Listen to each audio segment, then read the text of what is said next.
Hello students, good morning.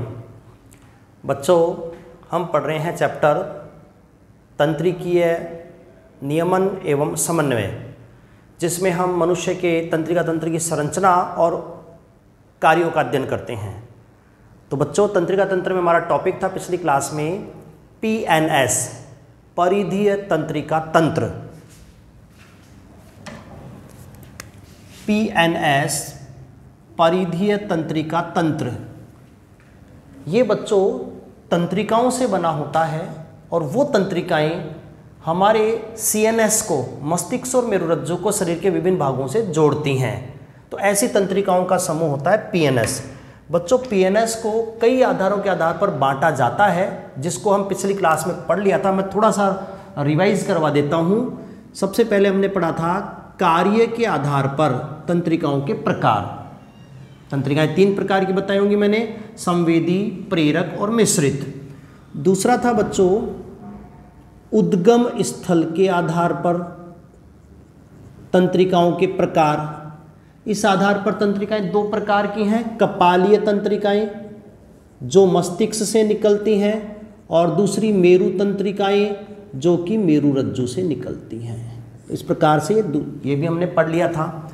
तीसरा वर्गीकरण था वितरण के आधार पर, डिस्ट्रीब्यूशन के आधार पर। वितरण के आधार पर PNS में दो प्रकार की तंत्रिकाएं शामिल हैं बच्चों, SNS, कायिक तंत्रिका तंत्र, और दूसरा ANS, स्वायत्त तंत्रिका तंत्र। कायिक तंत्रिका तंत्र क्या करता है? ये CNS को कायिक पेशियों मतलब कंकालीय पेशियों से जोड़ता है, जबकि ANS क्या करता है? ये CNS को हमारे आंतरांगों या चिकनी पेशियों से जोड़ता है। तो ये PNS का इंट्रोडक्शन हमने पढ़ लिया था बच्चों। आज की क्लास में हम PNS का जो है ANS वाला सेक्शन पढ़ेंगे। PNS का एक प्रकार है ANS, वितरण के आधार पर ये पढ़ना है बच्चों।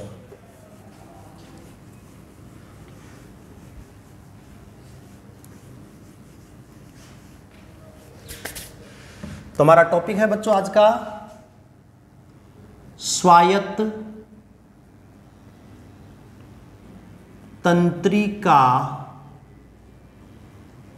तंत्र, ऑटोनोमिक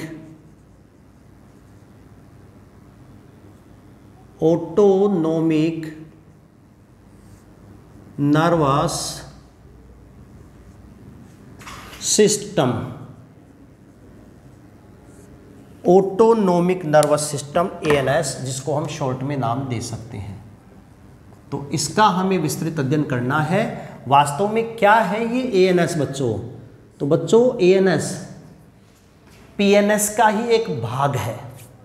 वास्तव में जो ANS है ये PNS का ही भाग है। ये PNS का वो भाग है जो आंतरांगों की क्रियाओं के नियमन के लिए होता है। तो ANS जो है वितरण के आधार पर ये नाम दिया गया था। तो ये बच्चों इसकी तंत्रिकाएं वितरित रहती हैं आंतरांगों में। आंतरांगों के कार्यों का नियमन करना इसका कार्य है बच्चों, क्योंकि इसकी तंत्रिकाएं आंतरांगों में फैली हैं। तो ANS स्वायत्त तंत्रिका तंत्र जो अपने आप ही आंतरांगों की मतलब अनैच्छिक क्रियाओं का नियमन करता है। बच्चों ANS जो है वो 2 घटकों से मिलकर बना होता है। ANS में 2 प्रकार के घटक होते हैं। एक तो होता है गुच्छक,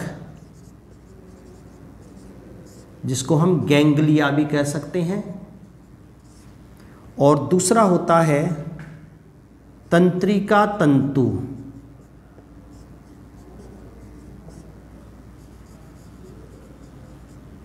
नर्व फाइबर। ANS 2 प्रकार के घटकों से मिलकर बना होता है। एक तो बच्चों गुच्छक गैंग्लिया होता है और दूसरा तंत्रिका तंतु नर्व फाइबर। गुच्छक क्या है बच्चों? गुच्छक वास्तव में होते हैं साइटोन के समूह। न्यूरॉन तंत्रिका कोशिका का मुख्य भाग है साइटोन। तो साइटोन के समूह जो हैं इकट्ठे होकर बनाते हैं बच्चों गुच्छक या गैंग्लिया।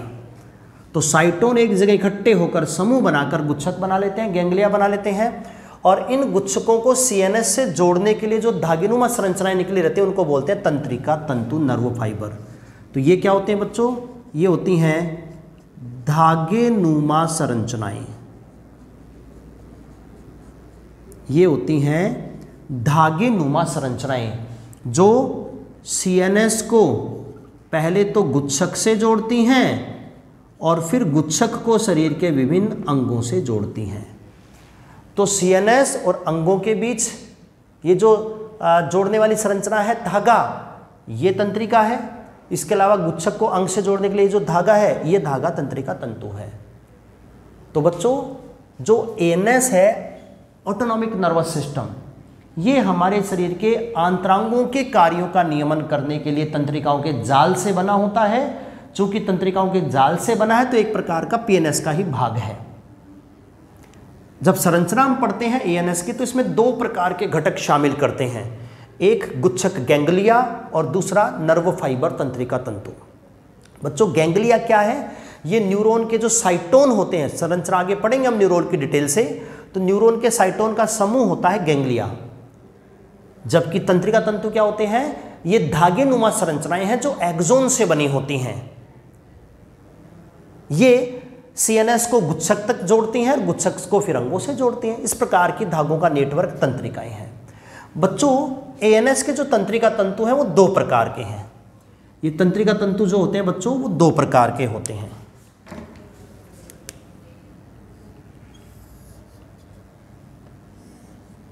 एएनएस के तंत्रिका तंतु बच्चों दो प्रकार के होते हैं।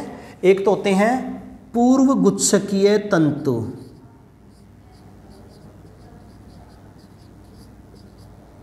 पूर्व गुच्छकीय तंतु, और दूसरे होते हैं पश्च गुच्छकीय तंतु।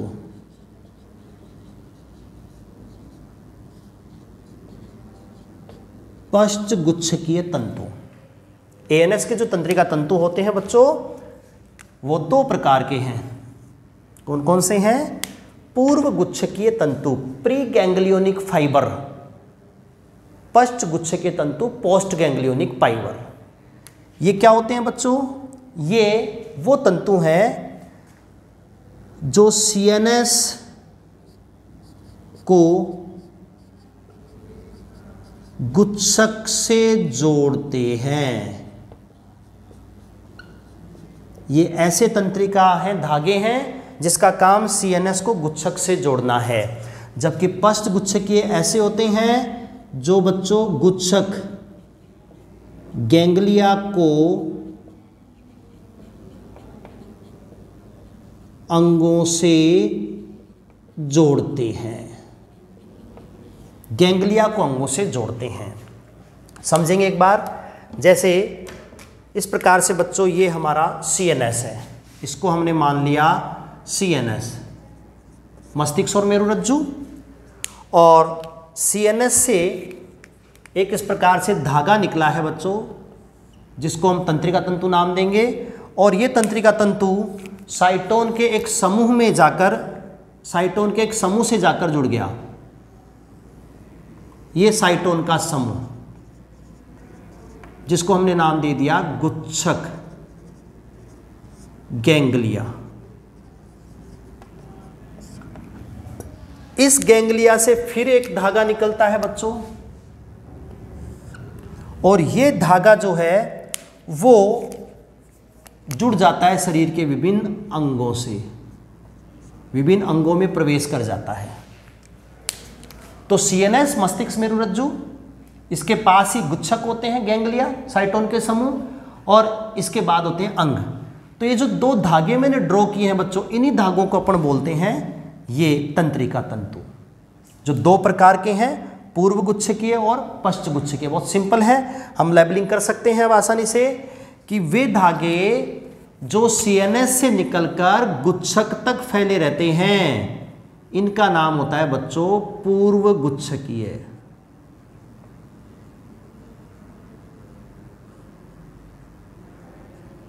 पूर्व गुच्छकीय तंतु, वे तंतु जो सीएनएस से निकलकर गुच्छक गैंग्लिया तक जाते हैं, मतलब सीएनएस को गैंग्लिया से जोड़ते हैं या गैंग्लिया को सीएनएस से जोड़ते हैं, वो तो कहलाते हैं पूर्व गुच्छकीय। जबकि जो दूसरे वाले हैं जो गुच्छक से निकलकर अंग तक गए हैं, ये कहलाते हैं बच्चों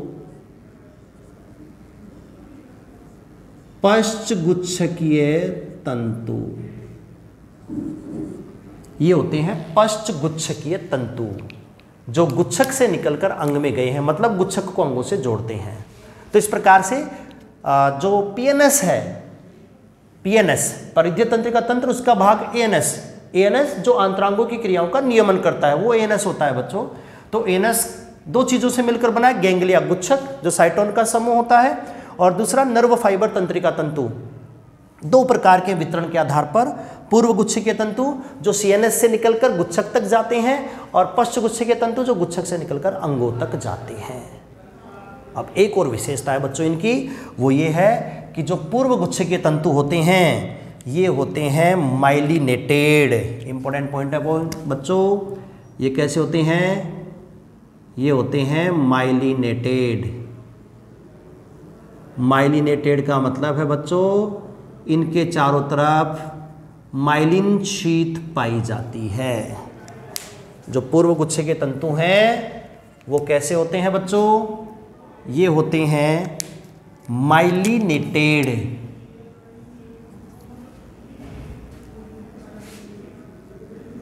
माइलिन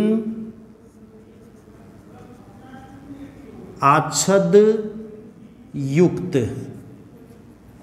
माइलिनेटेड माइलिन आच्छद युक्त। क्या होता है माइलिन आच्छद बच्चों? इसको हम पढ़ेंगे अभी आगे न्यूरॉन की संरचना में, कि वे तंत्रिका तंतु जिनके चारों तरफ माइलिन आच्छद वसा का एक आवरण पाया जाता है, तो उस आच्छद को माइलिन आच्छद कहते हैं। और जिन तंत्रिका तंतुओं पर माइलिन आच्छद होता है वे होते हैं मेड्यूलेटेड आच्छद युक्त तंत्रिका तंतु, और वो कौन से होते हैं? पूर्व गुच्छकीय। इनके बाहर आच्छद होता है, जबकि पश्च गुच्छकीय तंतुओं के बाहर माइलिन आच्छद नहीं होता है। इसका मतलब बच्चों ये जो पश्च गुच्छकीय तंतु होते हैं ये होते हैं नॉन माइलिनेटेड।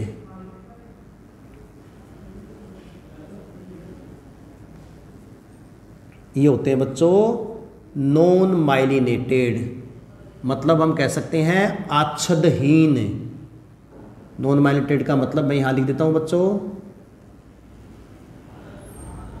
आच्छदहीन, अर्थात इसके बाहर माइलिन आच्छद नहीं पाया जाता है। तो इस प्रकार से बच्चों हम बात कर रहे हैं एएनएस की, जो इन दो घटकों से मिलकर बना है, गैंग्लिया और तंत्रिका तंतु। और तंत्रिका तंतु दो प्रकार के, पूर्व और पश्च। लास्ट इंपॉर्टेंट बात तंत्रिका तंतुओं के लिए बच्चों, जो तंत्रिका तंतु होते हैं एएनएस के, ये केवल जो है मोटर प्रकृति के होते हैं, मतलब प्रेरक। केवल जो है बच्चों कैसे होते हैं? प्रेरक, मोटर। मैंने कार्य के आधार पर तंत्रिका तंतु बताए थे, संवेदी, प्रेरक, मिश्रित। तो वे तंत्रिका तंतु जो सूचनाओं को अंगों से सीएनएस की ओर लाते हैं वे संवेदी होते हैं, और जो जवाबी सूचनाओं को सीएनएस से अंगों की ओर ले जाते हैं वे प्रेरक होते हैं, और जो सीएनएस से अंग और अंग से सीएनएस सूचनाओं को दोनों दिशाओं का में संचरण करते हैं वो मिश्रित होते हैं। तो बच्चों एएनएस के जो तंत्रिका तंतु हैं वो सिर्फ और सिर्फ कैसे होते हैं? प्रेरक, मोटर, चालक। अर्थात इनका काम है सीएनएस की सूचनाओं को केवल अंगों की ओर ले जाना। एक दिशाओं में, एक ही दिशा में आवेग संचरण करते हैं ये, कि सीएनएस से जो भी आवेग निकलते हैं कंट्रोल के लिए, नियमन के लिए, उन आवेगों को ये लेकर जाते हैं अंगों की ओर। तो ये थे तंत्रिका तंतु जो केवल प्रेरक नेचर के हैं। तो ये तो बच्चों एएनएस का परिचय है कि एएनएस क्या होता है। इसके बाद हम पढ़ते हैं एएनएस के प्रकार और संरचना। एएनएस मोटे तौर पर दो प्रकार का होता है, तो संरचना और कार्य पढ़ेंगे हम लोग।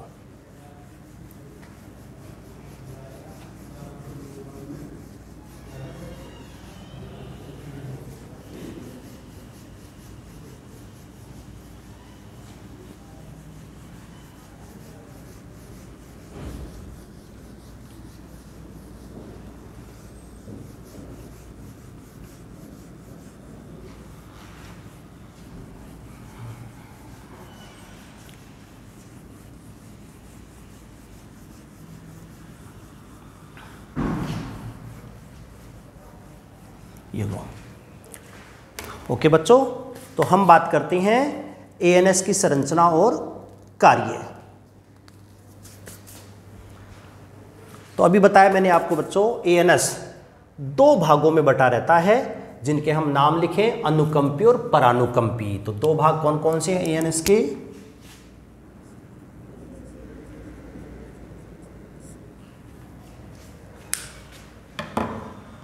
एक तो है बच्चों अनुकंपी,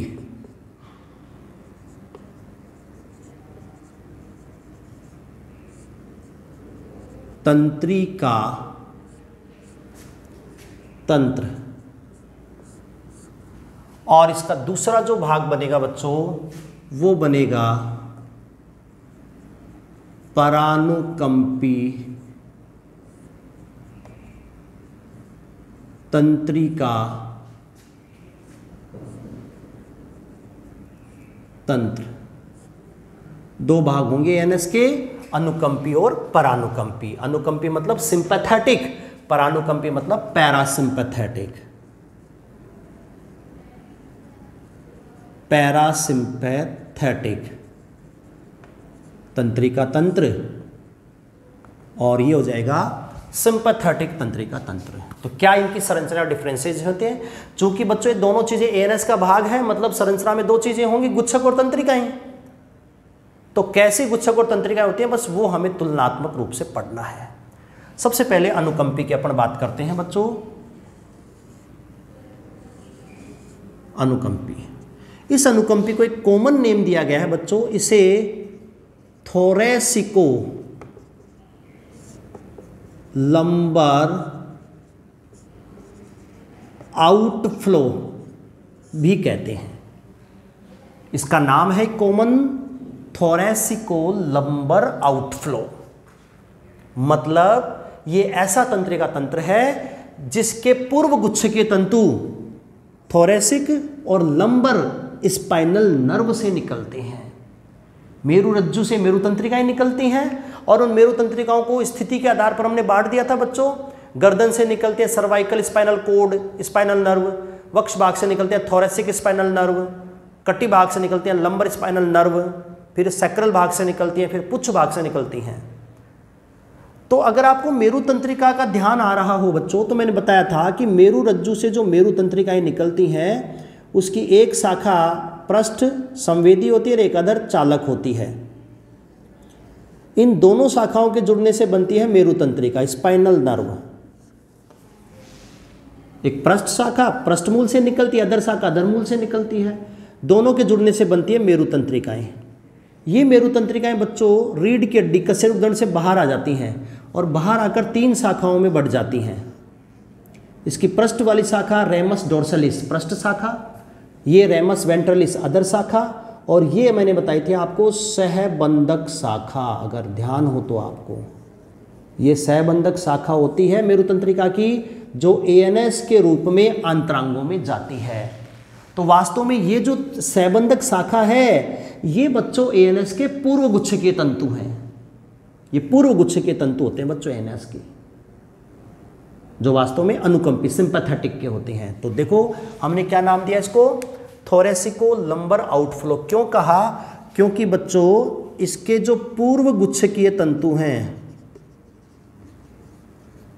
पूर्व गुच्छकीय तंतु, ये थोरैसिक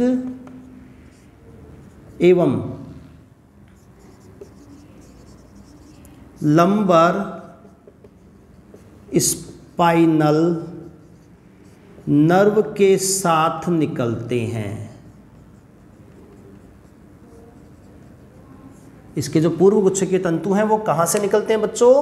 वो निकलते हैं थोरैसिक, जो वक्षीय मेरु तंत्रिकाएं हैं वहाँ से, और लंबर कटी मेरु तंत्रिकाएं वहाँ से निकलते हैं, इसलिए इसका नाम है थोरैसिको लंबर आउटफ्लो। दूसरी विशेषता बच्चों, इसके जो पूर्व गुच्छकीय तंतु हैं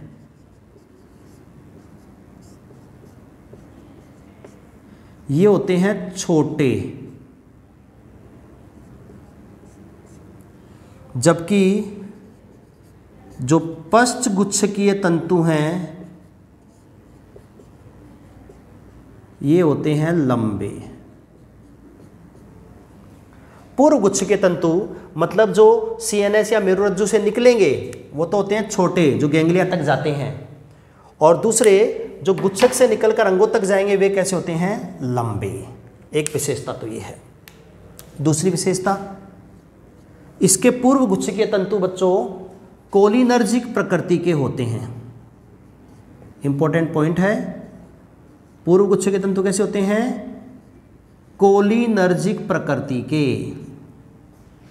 क्या होती है कोलिनर्जिक प्रकृति, अर्थात इन गुच्छकों से जब सूचना का संचरण होता है तो इनके अंतिम सिरों से एसिटाइल कोलिन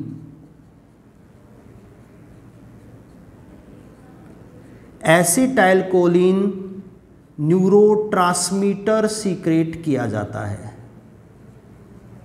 तंत्रिका प्रेषी रसायन है भी जो न्यूरॉन की सूचनाओं के संप्रेषण में मदद करता है, संचरण में मदद करता है, वो है एसिटाइल कोलिन। तो पूर्व गुच्छ के तंतुओं से क्या रिलीज होता है, एसिटाइल कोलिन। तो हमने क्या कह दिया, कोलिनर्जिक प्रकृति के। कौन से, पूर्व गुच्छ के तंतु जो कि छोटे होते हैं। जबकि जो पश्च गुच्छ के तंतु होते हैं बच्चों, ये होते हैं एड्रीनर्जिक प्रकृति के। ये किस प्रकृति के होते हैं, ये होते हैं बच्चों एड्रीनर्जिक प्रकृति के। मतलब इनके अंतिम सिरे से क्या रिलीज होता है, इनके अंतिम सिरे से एड्रीनलिन, या कह सकते हैं नोर एड्रीनलिन, या कह सकते हैं सिंपेथेटिन, ये न्यूरोट्रांसमीटर रिलीज होता है। यहां से कौन कौन सा न्यूरोट्रांसमीटर होता है, या तो कहेंगे एड्रेनलिन, या कहेंगे नोरेड्रेनलिन, या कहेंगे सिंपैथेटिन। तो ऐसा रसायन इनके अंतिम सिरों से निकलता है पश्च गुच्छ के तंतुओं से, इसलिए बच्चों हम इसको क्या कहते हैं, एड्रीनर्जिक प्रकृति के। तो हम बात कर रहे हैं बच्चों एएनएस का पहला भाग अनुकंपी तंत्रिका तंत्र, जो थोरेसिको लंबर आउटफ्लो के नाम से जाना जाता है। इसके पूर्व गुच्छ के तंतु जो हैं वो थोरेसिक और लंबर वर्टिब्रा से निकलते हैं। पूर्व गुच्छ के तंतु छोटे होते हैं जो कोलिनर्जिक प्रकृति के होते हैं, और पश्च गुच्छ के तंतु लंबे होते हैं जो एड्रीनर्जिक प्रकृति के होते हैं। अगला पॉइंट ये है बच्चों कि इसके जो गैंग्लिया है गुच्छक, अब चूंकि गुच्छ के तंतु हो गए, दूसरा पॉइंट गैंग्लिया होता है। दो ही तो चीजों से मिलकर बना होता है एएनएस, गुच्छक और तंतु। तो तंतु तो हमने डिस्कस कर लिए, गुच्छक की ओर बात कर लेते हैं। तो बच्चों अनुकंपी जो तंत्रिका तंत्र है वो 21 जोड़ी गुच्छकों से मिलकर बना होता है। इसमें टोटल कितने गुच्छक होते हैं बच्चों, 21 जोड़ी। कहाँ होते हैं ये 21 गुच्छक, कशेरुक दंड के, मेरुरज्जु कह सकते हैं, सॉरी मेरुरज्जु, 21 गुच्छक कशेरुकदंड या मेरुरज्जु के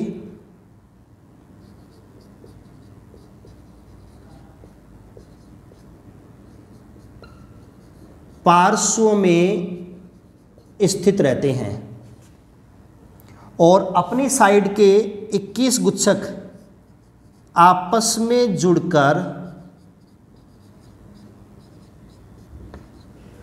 अनुकंपी कांड बनाते हैं। अनुकंपी कांड बनाते हैं, सिंपैथेटिक ट्रंक बनाते हैं। बच्चों जो भी मैंने लिखा है वो बहुत आसान है। आपको लग रहा होगा कि सर क्या पढ़ा रहे हैं, क्या लिख रहे हैं, कुछ समझ नहीं आ रहा है। ऐसा कुछ नहीं है, बहुत सिंपल चीज़ें हैं। डायग्राम से मैं भी आपको समझाता हूँ प्रॉपरली।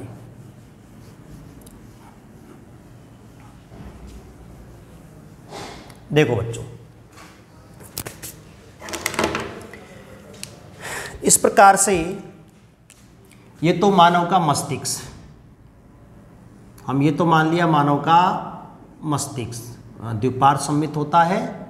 बाकी डिटेल स्ट्रक्चर हम पढ़ चुके हैं बच्चों, तो इसको तो हमने नाम दिया है ब्रेन, मानव का मस्तिष्क। और ब्रेन का अंतिम सिरा मेडुला ओब्लोंगेटा, पश्च भाग मेडुला ओब्लोंगेटा, जो करोटी के महारंध्र से निकलकर कन्वर्ट हो जाता है मेरुरज्जु में।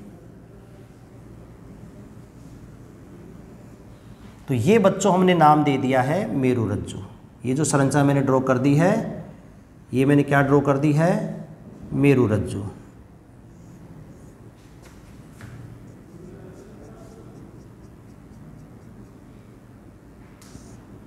Spinal cord, मेरुरज्जु। ये तो हो गया सीएनएस। अभी जो मैंने ड्रॉ किया है इसको अपन क्या बोलेंगे, सीएनएस, मस्तिष्क और मेरुरज्जु। बच्चों जो स्पाइनल कोड है इसमें सबसे ऊपर गर्दन वाला भाग है सर्वाइकल स्पाइनल नर्व, फिर वक्ष वाला भाग है, कटी वाला भाग है, सैक्रल वाला भाग है, पुच्छ वाला भाग है। तो अनुकंपी तंत्रिका तंत्र की तंत्रिकाएं कहां कहां से निकलती हैं, थोरेसिक और लंबर से। तो यहां से निकलते हैं बच्चों पूर्व गुच्छकीय तंतु, थोरेसिक रीजन से और लंबर रीजन से। यहां से निकलते हैं इनके पूर्व गुच्छकीय तंतु। ये मैंने एक तरफ बना दिए, दूसरी तरफ भी होंगे, जोड़ी में होते हैं बच्चों इस प्रकार से। और ये पूर्व गुच्छकीय तंतु गुच्छकों में प्रवेश कर जाते हैं, जिनकी संख्या अभी मैंने आपको कितनी बताई है, 21 जोड़ी। मतलब 21 गुच्छक तो एक तरफ होंगे और शेष 21 गुच्छक दूसरी तरफ होंगे। थोड़ा दूर दूर बना देता हूं मैं समझाने के लिए। इस प्रकार से टोटल मैंने 21 नहीं बनाए हैं बच्चों, बाकी आपको मानने हैं कि टोटल कितने गुच्छक होते हैं, 21। तो 21 गुच्छक इस तरफ हैं और 21 गुच्छक इस तरफ हैं। गुच्छक मतलब क्या है बच्चों, साइटोन का समूह। गुच्छक वास्तव में क्या है, साइटोन का समूह।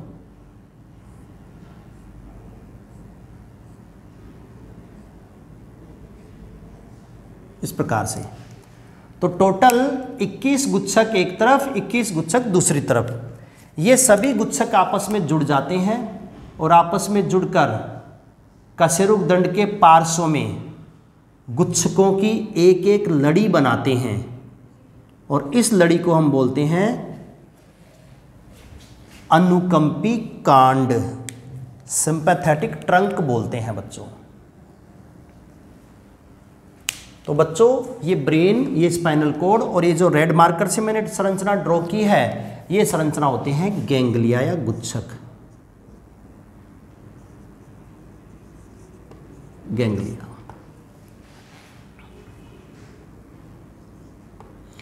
अब इन गुच्छकों से बच्चों तंत्रिकाएं निकलती हैं और ये तंत्रिकाएं निकलकर संबंधित अंग में प्रवेश कर जाती हैं। जिस गुच्छक की जो तंत्रिकाएं हैं वो अपने संबंधित अंगों में प्रवेश कर जाती हैं। ये दोनों तरफ ऐसा ही होगा, लेटरल साइड में इधर भी ऐसा ही होगा और इधर भी ऐसा ही होगा, दोनों तरफ एक जैसा होता है। तो यहां पर बन जाता है बच्चों अंग, ऑर्गन। ये भी किसी अंग में चला जाएगा, ये भी किसी अंग में चला जाएगा, ये भी किसी अंग में चला जाएगा। इस प्रकार से जो है संरचना होती है अनुकंपी की। अब देखो अनुकंपी में मैंने आपको दो चीज़ें ही तो बताई थी बच्चों। अनुकंपी तंत्रिका तंत्र में मैंने आपको दो ही तो चीज़ें बताई थी। अनुकंपी तंत्रिका तंत्र में एक तो क्या होता है बच्चों, गैंग्लिया, गुच्छक, और कितने होते हैं गुच्छक, 21 जोड़ी होते हैं जो कशेरुक दंड के दोनों ओर पार्श्व में स्थित रहते हैं। तो 21 जोड़ी गुच्छकों से मिलकर बना है ये। चूंकि गुच्छक कशेरुक दंड के पास में है तो सीएनएस, स्पाइनल कोड से निकला तंतु, ये वाला धागा बच्चों, ये वाला जो धागा है ये कहलाते हैं इसके पूर्व गुच्छकीय तंतु। इसका नाम होता है पूर्व गुच्छकीय तंतु, जो सीएनएस से निकलकर गुच्छक तक गए हैं। चित्र में साफ देख सकते हैं, छोटे होते हैं ये। जो गुच्छक से निकलकर अंगों तक गए हैं तो ये होते हैं बच्चों पश्च गुच्छकीय तंतु।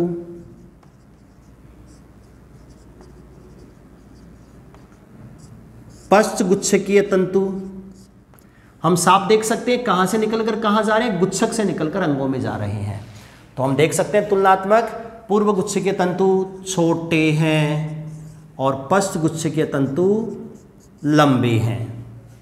दूसरी बात, इनके बाहर माइलिनाच्छेद पाया जाता है, मतलब ये माइलिनेटेड होते हैं, जबकि इनके बाहर माइलिनाच्छेद नहीं पाया जाता है, ये नॉन माइलिनेटेड होते हैं। तीसरी बात, इन पर सूचना ले जाने के लिए यहाँ से जो रसायन सीक्रेट होता है वो है एसिटाइलकोलिन, तो ये हो गए कोलिनर्जिक, जबकि इन तंतुओं से जो रसायन सीक्रेट होगा यहाँ पर वो होगा सिंपैथेटिक या एड्रेनलिन, तो ये होते हैं एड्रेनर्जिक। इस प्रकार की संरचना होती है बच्चों अनुकंपी तंत्रिका तंत्र में, एएनएस में अनुकंपी तंत्रिका तंत्र की। समझ में आ गया क्या बच्चों? एएनएस दो चीज़ों से मिलकर बना, गुच्छक तंत्रिका। पहली बात, अनुकंपी कुल 21 जोड़ी गुच्छक कशेरुकदंड के पास में है, तो स्पाइनल कोड से गुच्छक तक जो तंत्रिका निकलेगी वो पूर्व गुच्छ के तंतु छोटे होते हैं, कोलिनर्जिक होते हैं, और गुच्छक से निकलकर तंत्रिका जो अंगों में गई वो पश्च गुच्छ के तंतु लंबे होते हैं और एड्रेनर्जिक होते हैं। ये तो होगी इसकी संरचना। अब बच्चों काम क्या करता है?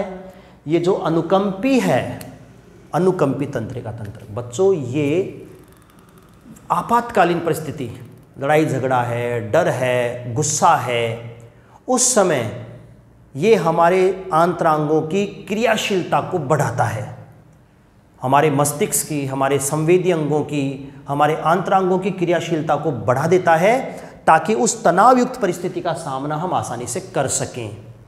तो वास्तव में एएनएस क्या करता है? हमें आपातकालीन या इमरजेंसी परिस्थिति का सामना करने के लिए जंतु को सक्षम बनाता है, और इस कार्य में बहुत ज़्यादा ऊर्जा खर्च होती है। तो हम ये कह सकते हैं बच्चों कि जब अनुकंपी तंत्रिका तंत्र काम करता है तो उसके साथ ऊर्जा व्यय होता है, ऊर्जा खर्च होती है।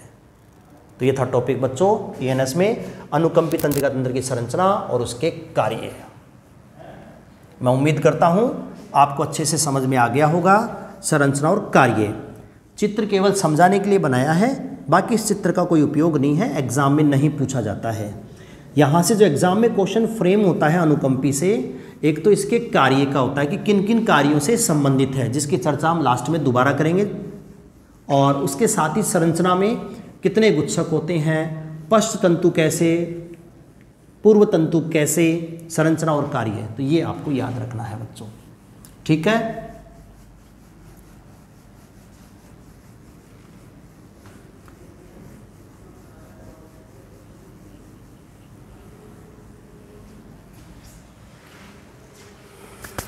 दूसरा पॉइंट आता है स्वायत्त तंत्रिका तंत्र में, वो है परानुकंपी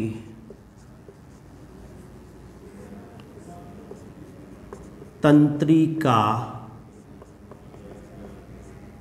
तंत्र। इट मीन्स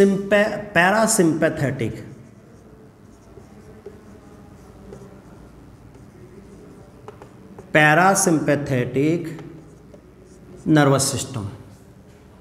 परानुकंपी तंत्रिका तंत्र, पैरासिम्पैथेटिक नर्वस सिस्टम। संरचना क्या है बच्चों? इसका भी एक कॉमन नाम है, इसे बोलते हैं क्रेनियो सैक्रल आउटफ्लो।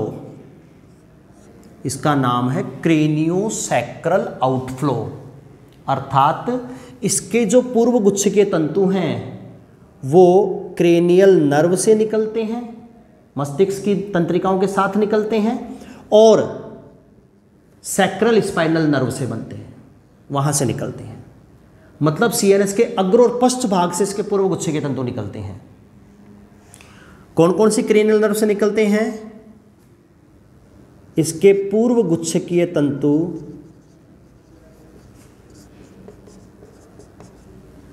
तीसरी, सातवीं, नवीं और 10वीं कपालीय तंत्रिका के साथ बाहर निकलते हैं, और साथ में दूसरी, तीसरी और चौथी सैक्रल स्पाइनल नर्व के साथ बाहर निकलते हैं। तो पूर्व गुच्छे के तंतु सिर्फ 2 जगह से ही निकलेंगे, एक तो तीसरी, 7वीं, 9वीं, 10वीं कपाली तंत्रिका के साथ और एक दूसरी, तीसरी, चौथी सैक्रल तंत्रिका के साथ। इसलिए इसको कहा गया है क्रेनियोसैक्रल आउटफ्लो। इसके पूर्व गुच्छकीय तंतु ये तो होते हैं बच्चों लंबे, अर्थात सीएनएस से निकलकर दूरी तक जाएंगे फिर गुच्छक बनाएंगे, जबकि पश्च गुच्छकीय तंतु जो गुच्छक से निकलकर अंगों में जाते हैं ये होते हैं बच्चों छोटे। जैसा कि अनुकंपी में पढ़ा था हमने, पूर्व वाले तो थे छोटे और पश्च वाले लंबे थे। यहां पर उल्टा है, यहां पर पूर्व वाले तो कैसे होते हैं लंबे और पश्च वाले कैसे होते हैं छोटे। लेकिन स्त्रवण के आधार पर ये दोनों ही बच्चों कोलिनर्जिक होते हैं।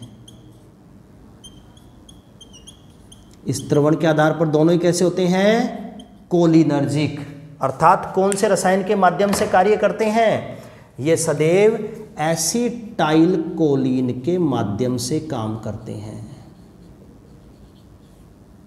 एसिटाइल कोलिन न्यूरोट्रांसमीटर है, एसिटाइल कोलिन, जिसके माध्यम से दोनों तंत्रिका तंत्र जो है वो काम करते हैं। तो इस प्रकार की संरचना है। वैसे ही चित्र से समझते हैं जैसा अभी हमने एएनएस को समझा था। सबसे ऊपर मैंने बनाया था मस्तिष्क, ब्रेन, ये हमने मान लिया ब्रेन। इस प्रकार से द्विपार्श्व सममित होता है और ब्रेन से निकलता है स्पाइनल कोड, मेरुरज्जु। ये मेरुरज्जु, इसके विभिन्न भाग, ये तो बच्चों ब्रेन, मस्तिष्क और ये स्पाइनल कोड, मेरुरज्जु। तो मैंने क्या कहा, इसके जो पूर्व गुच्छकीय तंतु हैं, एक तो कपालीय तंत्रिकाओं के साथ बाहर आएंगे। कौन सी के साथ, 3, 7, 9, 10, कुल 12 जोड़ी कपालीय तंत्रिकाएं होती हैं, हम जानते हैं। और दूसरे तंतु कहाँ से आएंगे, 2, 3, 4 सैक्रल स्पाइनल नर्व से। तो बच्चों यहाँ तो होती हैं कपालीय तंत्रिकाएं जो मस्तिष्क से निकलती हैं, इसको नंबर 3 मान सकते हैं, नंबर 7 मान सकते हैं, 9 मान सकते हैं, 10 मान सकते हैं। मान लिया हमने 3, 7, 9वीं, 10वीं ये कपालीय तंत्रिकाएं हैं जो इनके साथ इसके पूर्व गुच्छे के तंतु आते हैं और ये तंतु जो है वो गैंग्लिया गुच्छक बना लेते हैं। कहाँ, अंगों के बिल्कुल पास जाकर, बिल्कुल अंगों के पास जाकर यहां से निकलेगा छोटा सा पश्च गुच्छकीय तंतु जो संबंधित अंग में प्रवेश कर जाएगा।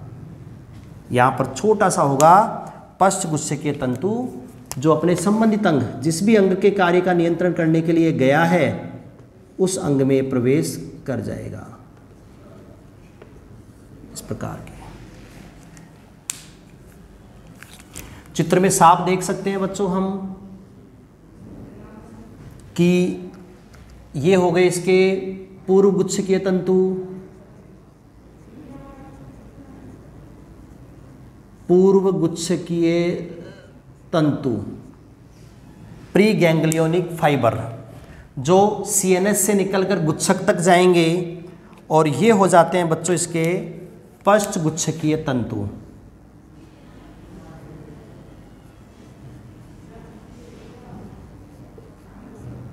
पश्च गुच्छकीय तंतु जो गुच्छक से निकलकर अंगों तक जाएंगे। ये जैसे गुच्छक है और यहां से निकलकर संबंधित अंग में चले जाएंगे। तो चित्र में साफ देख सकते हैं हम कि पूर्व गुच्छे के तंतु तो होते हैं लंबे और पश्च गुच्छे के तंतु होते हैं छोटे। कुल मिलाकर जो परानुकंपी होता है वो बिल्कुल अंगों के पास जाकर गुच्छक बनाता है। अनुकंपी तो क्या करता था, बिल्कुल कशेरुक दंड के पास गुच्छक बनाता था, 21-21 गुच्छकों की लड़ी, जबकि परानुकंपी क्या करता है, ये अंगों के पास जाकर गैंग्लिया बनाता है। इस कारण से इसके पूर्व गुच्छे के तंतु लंबे और पश्च वाले छोटे। पूर्व और पश्च दोनों के ही सिरों से कौन सा रसायन रिलीज होता है, एसिटाइल कोलिन, इसलिए दोनों ही कैसे होते हैं, कोलिनर्जिक। तो एक तो बच्चों ये हो गए पूर्व गुच्छ के तंतु परानुकंपी के, जो किन तंत्रिकाओं के साथ बाहर आएंगे, 3, 7, 9, 10 कपालीय तंत्रिकाओं के साथ। दूसरा, कुछ जो मेरु तंत्रिकाएं होती हैं, कौन सी वाली, सैक्रल, त्रिक। बच्चों मेरु तंत्रिकाओं में गिरवा वाला भाग, ये वक्ष कट वाला भाग, उसके बाद कटी, उसके बाद आता है सैक्रल। तो यहाँ सैक्रल नर्व होती हैं, यहाँ से सैक्रल नर्व निकलती हैं, दोनों तरफ निकलेंगी, मैं डायग्राम एक तरफ ही बना रहा हूँ समझाने के लिए। यहाँ से सैक्रल नर्व निकलती हैं, कौन कौन सी, sacral nerve number 2, number 3, number 4, और ये अंगों के पास जाकर गुच्छक बना लेंगी। ये तो हो गए इसके पूर्व गुच्छ के तंतु। और यहाँ से बच्चों तंत्रिकाएं निकलकर संबंधित अंग में प्रवेश कर जाएंगी। तो ये कौन से हो गए, पश्च गुच्छ के तंतु। तो इस प्रकार जो परानुकंपी तंत्रिका तंत्र है, उसकी कुछ तंत्रिकाएं तो क्रेनियल नर्व के साथ बाहर आती हैं और कुछ तंत्रिकाएं सैक्रल स्पाइनल नर्व के साथ बाहर आती हैं। इसलिए बच्चों हम परानुकंपी को कहते हैं क्रेनियोसैक्रल आउटफ्लो, क्रेनियोसैक्रल आउटफ्लो। इस प्रकार की संरचना होती है बच्चों परानुकंपी तंत्र की। काम क्या करता है, परानुकंपी तंत्र ज़्यादातर चीज़ों को रिलैक्स कर देता है और जंतु को आराम की स्थिति में लाने का प्रयास करता है। तो इसका जो संबंध है वो ऊर्जा संरक्षण से है, एनर्जी कंजर्वेशन से है। तो परानुकंपी ऊर्जा का संरक्षण करता है, ऊर्जा को बचाता है, जबकि अनुकंपी ऊर्जा को खर्च करता है। इस प्रकार के विपरीत कार्य करते हैं। तो ये था बच्चों टॉपिक हमारा आज का। पीएनएस में एएनएस स्वायत्त तंत्रिका तंत्र जो 2 घटकों से मिलकर बना होता है, एक अनुकंपी और दूसरा परानुकंपी। दोनों ही चीज़ें सीएनएस से निकलकर आंतरांगों में जाती हैं तंत्रिकाएं इनकी, और आंतरांगों की कार्यों का नियमन करते हैं और केवल एक दिशा में सूचनाएं ले जाते हैं, क्योंकि इनकी तंत्रिकाएं मोटर प्रकृति की होती हैं, प्रेरक होती हैं। चाहे अनुकंपी हो चाहे परानुकंपी हो, दोनों तंत्रिकाओं और गुच्छकों से मिलकर बना है, बस व्यवस्थाएं और संख्या अलग अलग होती है। अनुकंपी में 22 जोड़ी गुच्छक है कशेरुकदंड के दोनों ओर, और पूर्व गुच्छ के तंतु छोटे पश्च वाले लंबे होते हैं, जबकि परानुकंपी में इस प्रकार के गुच्छक हैं जो कपालीय तंत्रिकाओं से बने होते हैं, उनके साथ आती है इसकी तंत्रिकाएं और सैक्रल स्पाइनल नर्व से आती हैं। इसके पूर्व वाले लंबे और पश्च वाले छोटे होते हैं। तो इस प्रकार की व्यवस्था होती है जोड़ी में, जो चीज़ इधर बनाई है वो इधर भी होती है। तो ऐसा होता है बच्चों एएनएस। मैंने संरचना बता दी है, आपके सिलेबस में एएनएस बहुत ही छोटा सा दे रखा है, तो मैंने डिटेल स्टडी बता दी है आपकी। उसके बाद अगली क्लास में हम एएनएस के कार्यों को समझेंगे। वैसे तो आपके इस वाले चैप्टर में एएनएस का कार्य दे नहीं रखा है बच्चों, लेकिन एग्जाम के पॉइंट ऑफ व्यू से इंपॉर्टेंट है, तो उस एएनएस के कार्यों का हम अगली क्लास में अध्ययन करेंगे बच्चों। थैंक यू बच्चों।